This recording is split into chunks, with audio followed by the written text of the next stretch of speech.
अगर आपने हमारा चैनल सब्सक्राइब नहीं किया है तो अभी सब्सक्राइब करें और हाँ, बेल आइकॉन दबाना बिल्कुल ना भूलें।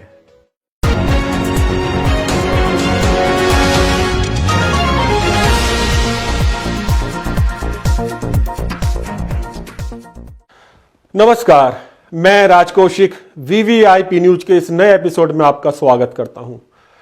दोस्तों, इस बार मैं एक ऐसे विषय पर आपसे बात करने जा रहा हूं जिस विषय पर अपने पत्रकारिता के 40 साल के जीवन में मैंने कभी बात नहीं की और ना ही कभी किसी अखबार में लिखा। दरअसल पिछले दिनों में 5 दिन की यात्रा पर नेपाल की राजधानी काठमांडू में रहा। भगवान पशुपतिनाथ के दर्शन किए और आसपास के कई पहाड़ी इलाके देखे।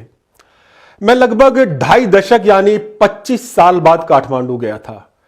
कुछ फर्क इस दौरान मुझे नजर आया और कुछ मामलों में तो बहुत ज्यादा फर्क दिखाई दिया।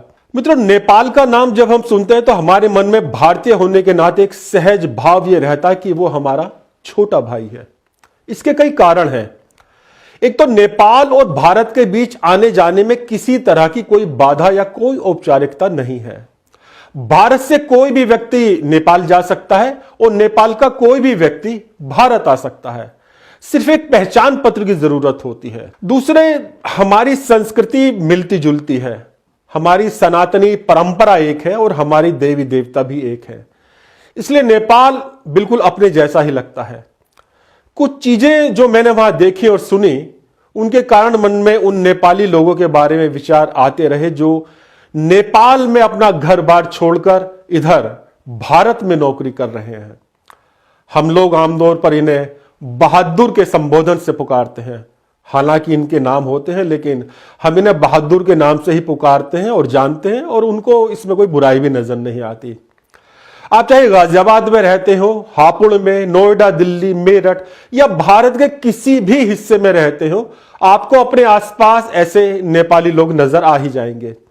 हो सकता है आपके घर में ही कोई नेपाली कर्मचारी काम करता हो, या आपके किसी परिचित, किसी मित्र, रिश्तेदार के घर में या ऑफिस या कहीं दुकान, शोरूम में जरूर कहीं ना कहीं ये नेपाली लोग आपको काम करते नजर आ ही जाएंगे। हम इन्हें बहादुर के नाम से क्यों पुकारते हैं, ये शायद ज्यादातर लोगों को पता नहीं होगा। दोस्तों, जितना मैंने नेपाल को जाना है, समझा है, सोचा है, मैं कह सकता हूं कि ये लोग सिर्फ नाम के ही बहादुर नहीं है, बल्कि वास्तव में ये लोग बहादुर होते हैं। कैसे, मैं धीरे धीरे बात आपके सामने रखता चलूंगा। दोस्तों, हम सभी जानते हैं कि पिछले दिनों माओवादी विचारधारा से प्रभावित सरकार के कारण नेपाल चीन के ज्यादा संपर्क और प्रभाव में आया। भारत से उसके रिश्ते काफी हद तक गड़बड़ा गए थे। कई क्षेत्रों में तो भारत और नेपाली सैनिकों में झड़पें होने तक की खबरें आई। भारत में रहकर हमें लगता है कि ये कुछ राजनीतिक चीजें हैं, आम जनता से इनका कोई संबंध नहीं है, लेकिन नेपाल में कई लोगों से बात करने के बाद और वहां के बाजार की स्थिति देखकर यह कहा जा सकता है कि वास्तव में नेपाल इन दिनों भारत के मुकाबले चीन के ज्यादा प्रभाव में है। नेपाल का बाजार चाइनीज चीजों से भरा पड़ा है। नेपाल का सात्विक खान पान भी चीन की खराब शैली पर जैसे चल चुका है। और तो और वहां के लोगों से जब बात की जाती है तो उनमें भारत के प्रति पहली जैसी मिठास दिखाई नहीं देती। चलिए, यह तो एक बड़ा विषय है जिसे दोनों देशों की सरकार ही बेहतर ढंग से समझ सकती है या कोई समस्या होने पर सुलझा सकती है। मगर दूसरा परिवर्तन जो देखने को मिला, उसे मैं काफी गंभीर मानता हूं।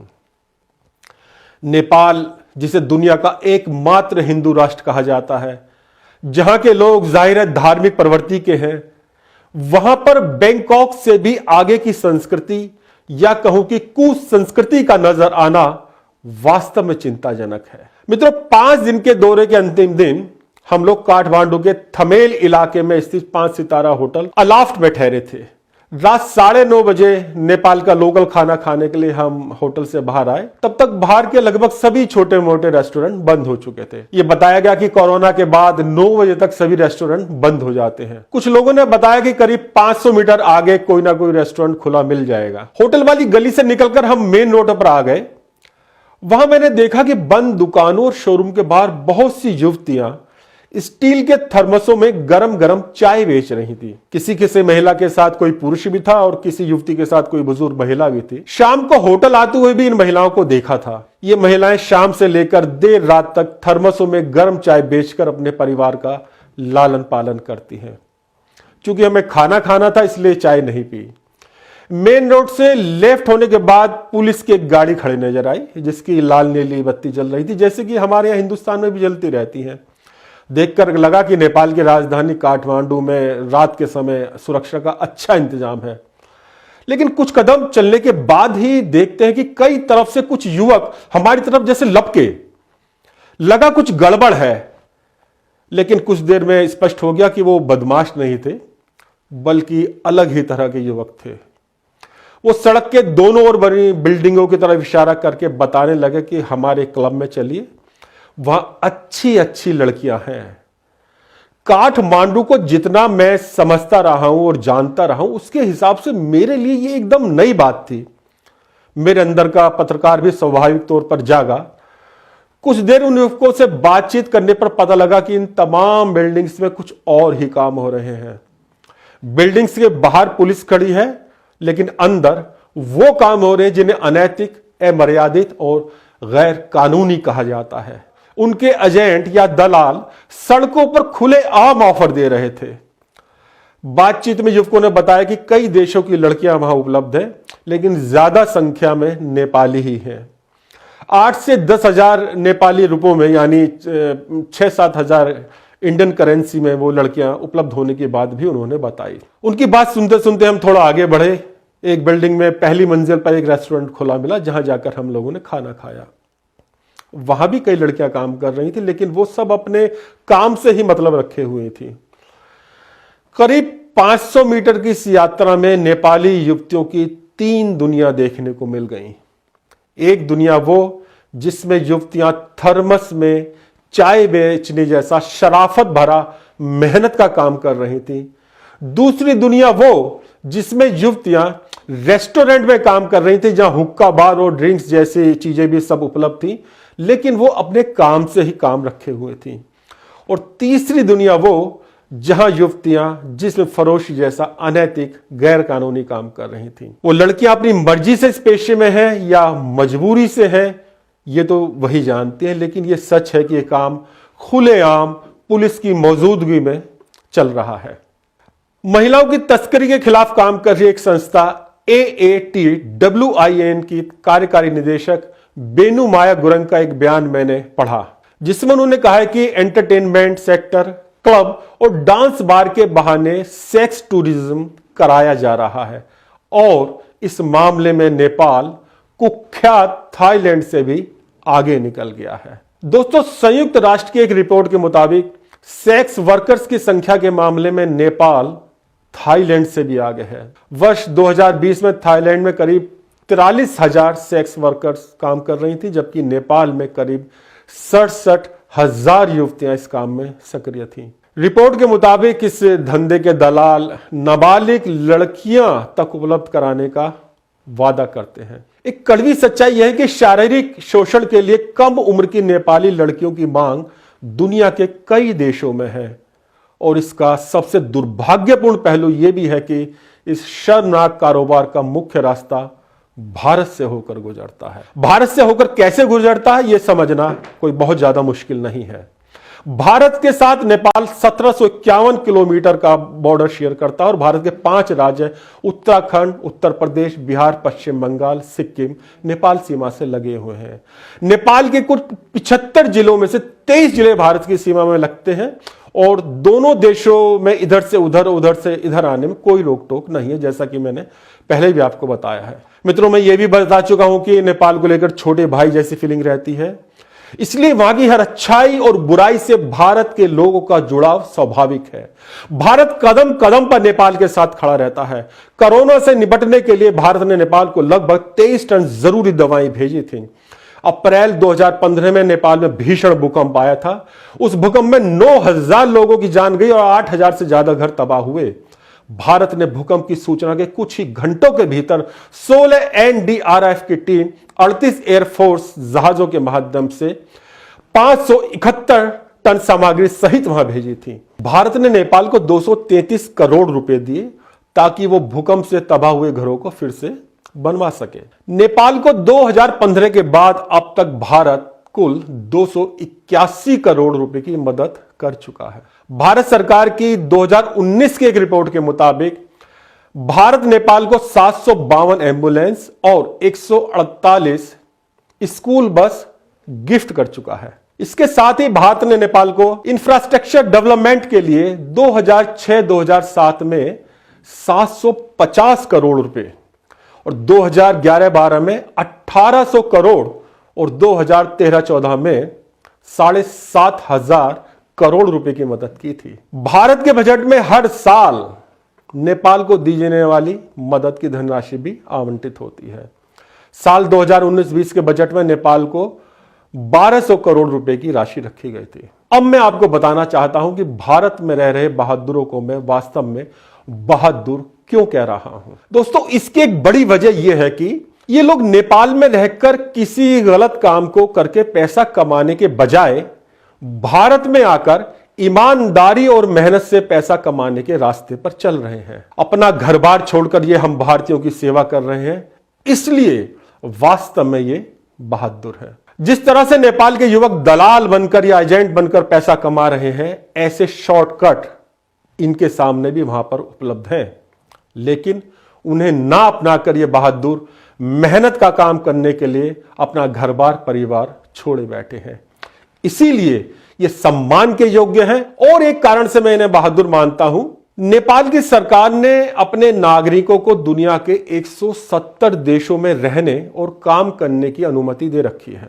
हाल के वर्षों में नेपाल ने कई देशों से श्रम समझौतों पर दस्तखत भी किए हैं। नेपाल ने विदेशी रोजगार फंड भी बनाया है, जिसके तहत विदेशों में काम कर रहे नेपाली नागरिकों के जख्मी होने या दुर्भाग्यवश उनकी मौत होने पर उनके परिजनों को मुआवजा दिया जाता है। नेपाली सरकार अपने कामगारों को विदेशी रोजगार परमिट भी जारी करती है, जिसके जरिए कोई कामगार 15 लाख नेपाली रुपए तक का बीमा करवा सकता है। मित्रों, देखिए, ये सारे कानून और सुविधाएं नेपाल के उन श्रमिकों पर लागू नहीं होते जो भारत में आकर काम करते हैं। पिछले दिनों नेपाल की सुप्रीम कोर्ट में इस मुद्दे पर निर्मल कुमार उप्रेती ने एक याचिका दायर की। उसके बाद सुप्रीम कोर्ट ने नेपाल सरकार को नोटिस भी दिया कि भारत में काम कर रहे नेपाली लोगों के हितों की नेपाली सरकार के जरिए की जा रही अनदेखी नेपाल के विदेशी रोजगार कानून का उल्लंघन क्यों ना माना जाए। बीबीसी से बातचीत के दौरान निर्मल कुमार उप्रेती ने कहा है कि नेपाली प्रवासी मजदूरों के लिए भारत भी अन्य देशों की तरह एक विदेशी मुल्क है, लेकिन विदेशी मजदूर होने का कोई भी दस्तावेजी सबूत ना होने के कारण नेपाली नागरिक किसी भी तरह के मुआवजे या सुविधा से वंचित ही रहते हैं। जो दूसरे देशों में काम कर रहे नेपाली कामगारों को तो मिलता है, लेकिन भारत में रह रहे नेपाली युवकों को नहीं मिलता।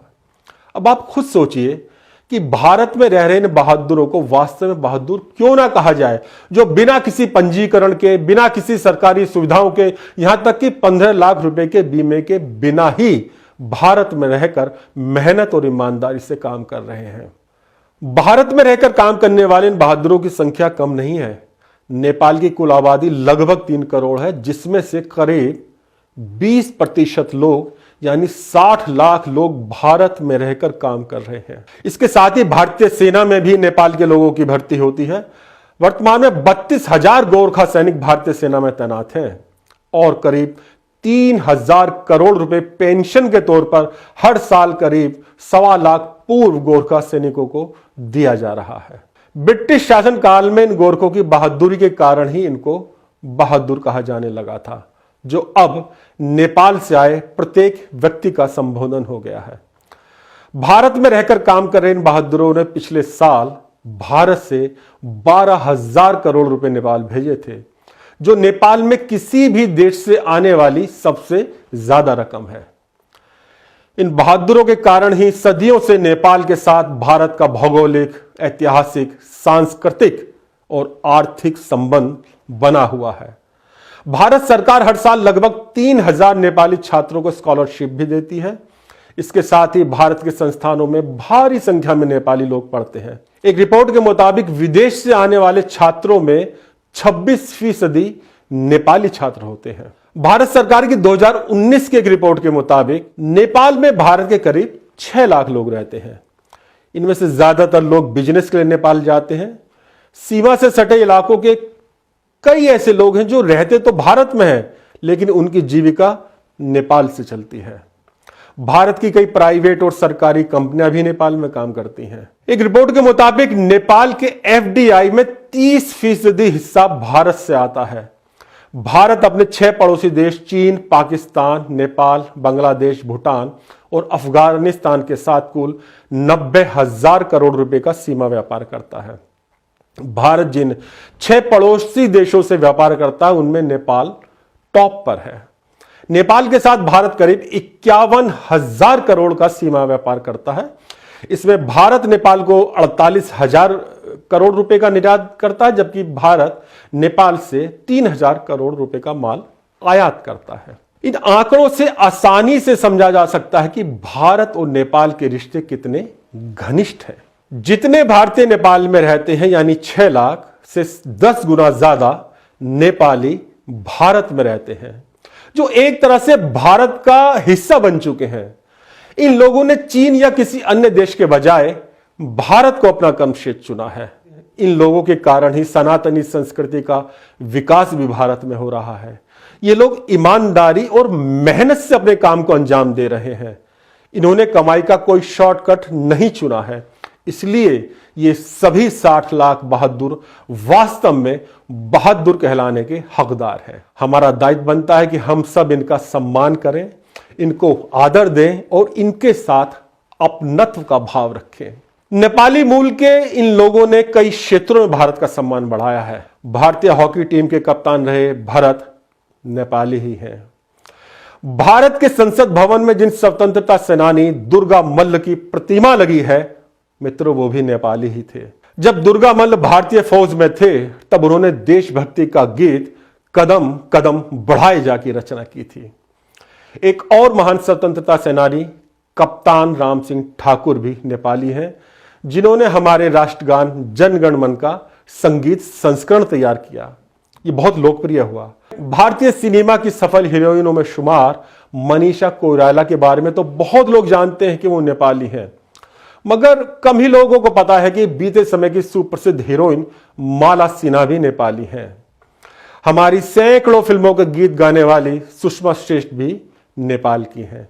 हमारे सुप्रसिद्ध गायक उदित नारायण भी नेपाली हैं। दोस्तों, इंडियन आइडल 3 के विजेता गायक और अभिनेता प्रशांत तमांग भी नेपाल के हैं। भारतीय शूटर जीतू राय जहां नेपाली हैं, वहीं फुटबॉल खिलाड़ी सुनील छेत्री और संजू प्रधान तथा भारतीय मुक्केबाज शिवा थापा भी नेपाल के हैं। सिक्किम के मुख्यमंत्री रहे नर बहादुर भंडारी और मेघालय के मुख्यमंत्री रहे पवन कुमार चामलिंग भी नेपाल के हैं। एक और प्रसिद्ध नाम बाबा रामदेव के साथी आचार्य बालकृष्ण का है, जो पतंजलि आयुर्वेद के अध्यक्ष है। उन्हें कौन नहीं जानता। दोस्तों, वो भी नेपाली ही हैं।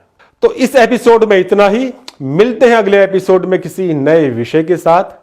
देखते रहिए VVIP न्यूज, और हां, अपने कमेंट्स जरूर लिखें, साथ ही सब्सक्राइब करना ना भूलें।